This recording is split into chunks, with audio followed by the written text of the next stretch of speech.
Death Knights are known as the strongest tank for single target in all of World of Warcraft Wrath of the Lich King. This is because they have insane single target threat, quite a bit of mitigation, and also a ton of self-heal. And that's why we're going to see a huge influx of them as we move into Ulduar, Trial of the Crusader, and ICC. Now, I did have some help in this guide because I'm not a Death Knight main tank and I'm not one of the best in the world. So I had two of the best in the world help me out with this guide. Progress, which is generally known as the best guild in the world, their main tank Windforce helped me quite a bit with this guide, quite significantly, and also Zyrene. So you guys can know that not only did I do a lot of research for this guide, but I actually talked to some of the literally best tanks in the entire world, as well as some of the best theory crafters to give you guys all of the best information today. This tank guide has a lot to get through, guys, so I'm going to try to get through it all really quickly. Starting off with a rapid fire of a few tips that I want to give you all for becoming a very talented Death Knight tank. First thing you should know is that Icy Touch, otherwise known as Icy Taunt,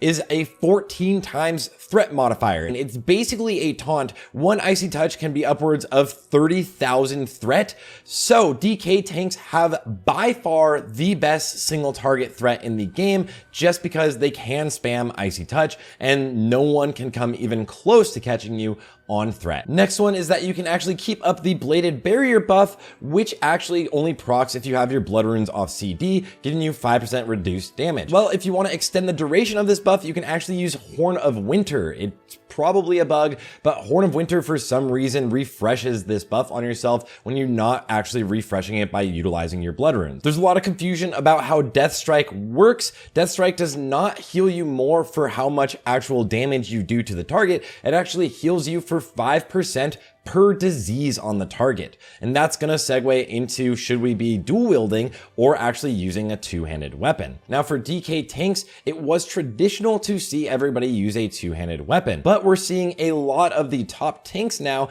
actually move over to dual wield tanking. This is because your weapons are mostly stat sticks and you'll actually get usually more stats from having two weapons. This also gives you the opportunity to have two rune forges, and it also gives you the opportunity to basically just hit faster. But on that note, there is a bug within Naxxramas. For some reason, all of the bosses are parry hasting. This means whenever you're in front of a boss and you're attacking it, and any of your attacks actually parry, the boss's next melee attack will be faster. This shouldn't be an issue for you because you should be able to, most of the time, have Rune Strike queued, and Rune Strike being queued means your offhand will permanently hit the boss. You won't have any issues there. Also, if you're at expertise cap, this pretty much is never an issue for you. So don't worry about that. As for gems, you're almost always going to want to gem pure stamina. This is pretty much going to be the most useful gem for you. Then as professions, as anyone in this game, you pretty much always want to go engineering. It's just phenomenal, especially just having rocket boots on at all times will be so significant as a tank to make sure you're always ahead of the group.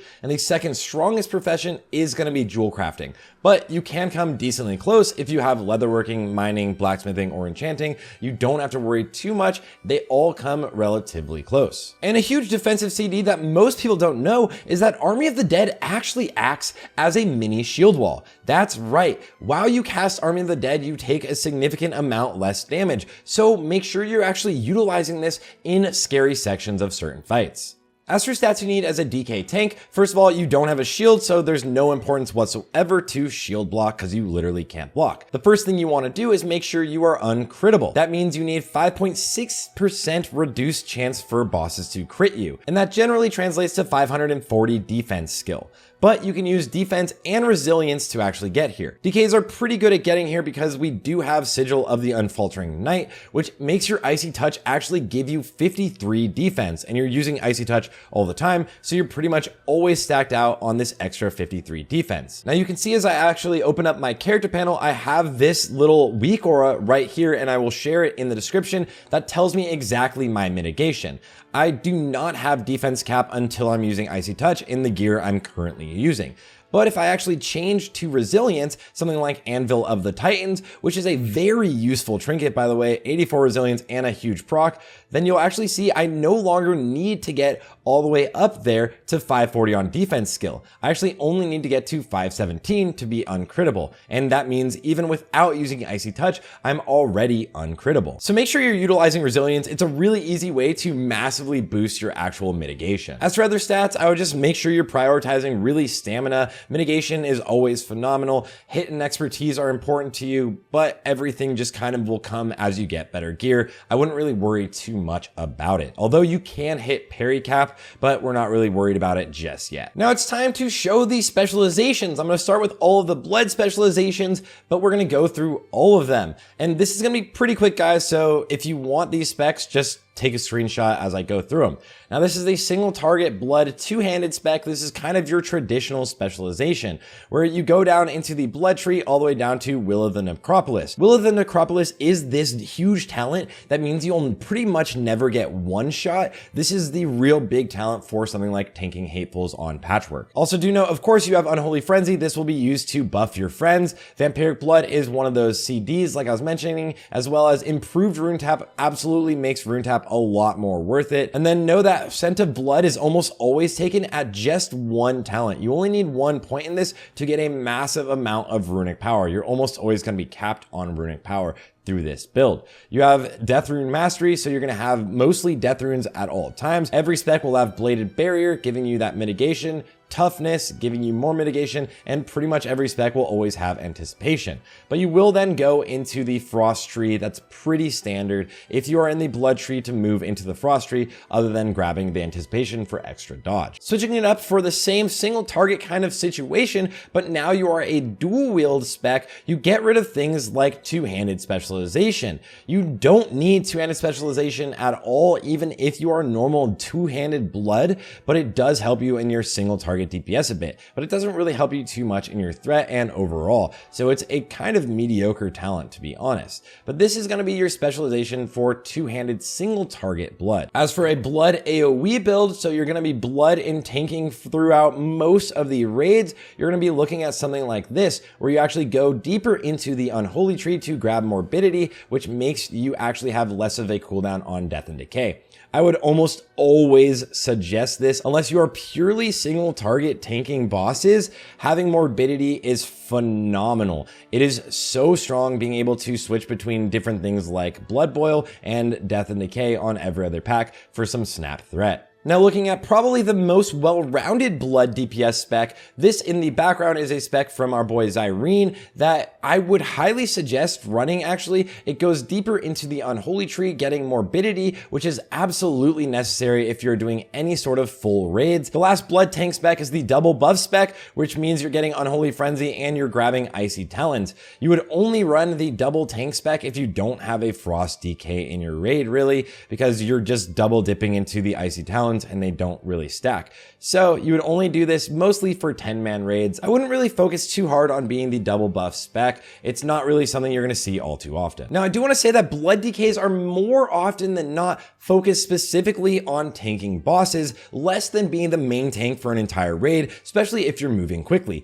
If you're in a GDP or not moving too fast, blood tanks are phenomenal. They have amazing self-heal. You can get snap threat as long as you go down and grab Morbidity on everything, so you can be the main tank very easily as blood that way, but it is generally thought up as the secondary tank in a raid or just the main tank for bosses. Now I have two main Frost DK tank specs. This is the one from Windforce that he is probably going to be using to tank all of the progress speed runs if they end up using a Frost DK tank as the main off tank. With this spec, you obviously go down into Morbidity, you do grab Anticipation, but the huge things to note are that you do have Howling Blast, and of course this is going to be a dual wield spec. Having Glyph of Howling Blast will actually make it so that all of your other Frost DKs will get 15% extra damage on pretty much all trash, because your Howling Blast will put up a Frost Fever disease on pretty much every single pack. You can maintain the entire raids with this spec, and you can move very quickly, switching between Howling Blast and Death and Decay on pretty much every trash pack.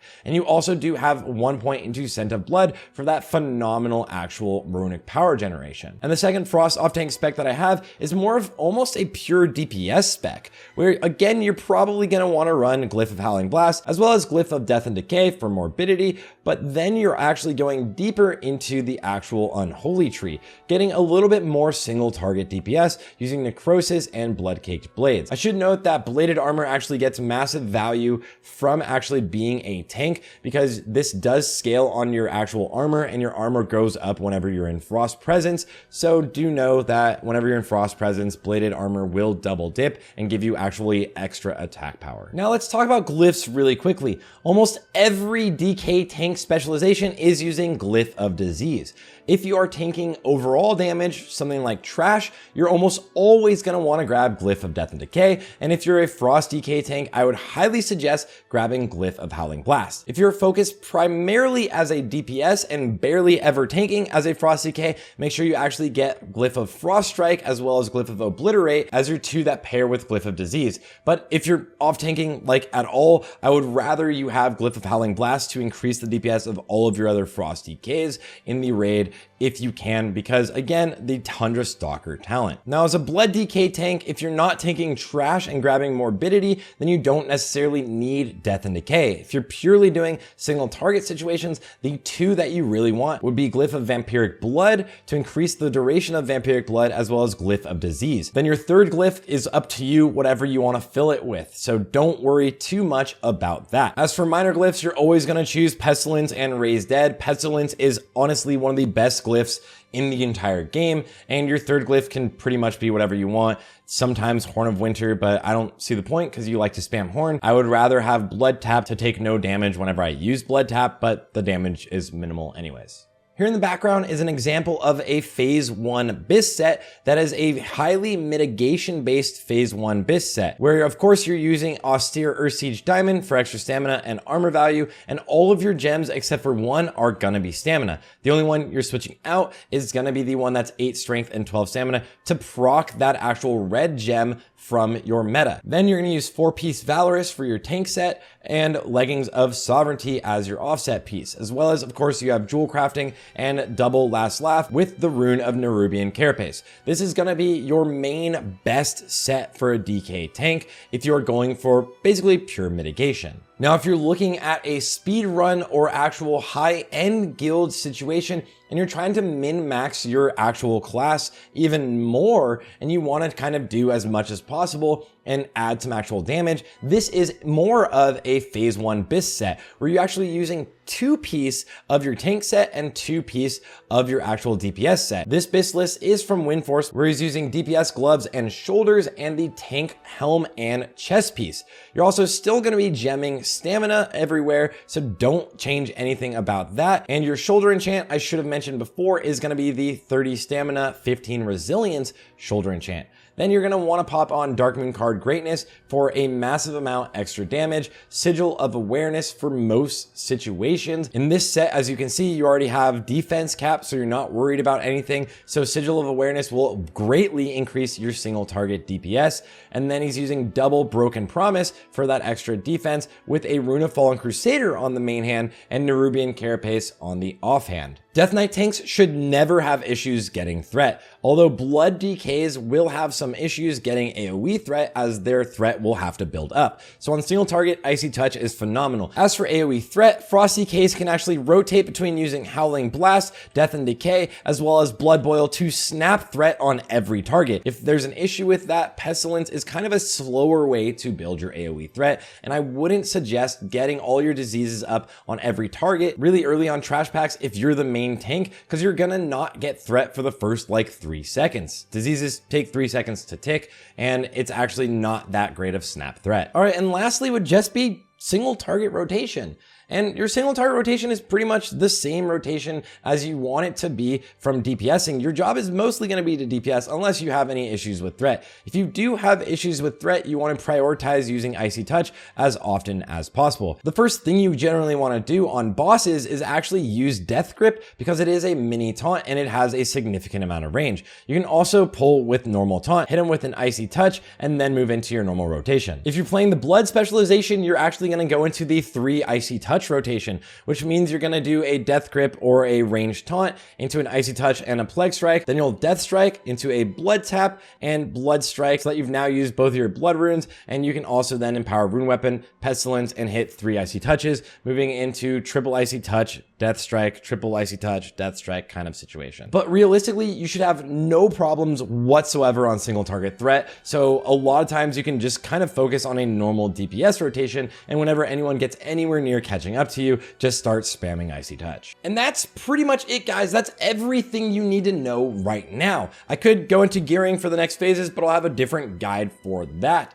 And if you have any questions or if I missed anything about DK tanking, let me know in the comments. But this should have given you everything you need to know, all of the specs, and pretty much, yeah, everything you need to focus on for actually being a Death Knight tank in Wrath of the Lich King Classic. And if you guys plan on leveling your Death Knight or plan on leveling in Dragonflight, always know that I personally think the best guide for leveling up is always going to be the Rested XP guides. This will be your fastest way to level up pretty much any of your characters outside of some of the really cheesy ways of leveling, which I have a lot of those actually on the channel as well. Huge thanks one more time to Windforce and Zyrene for all of the effort they put in and all of the time they actually shared and spent with me to make sure that this guide was correct and accurate and well done.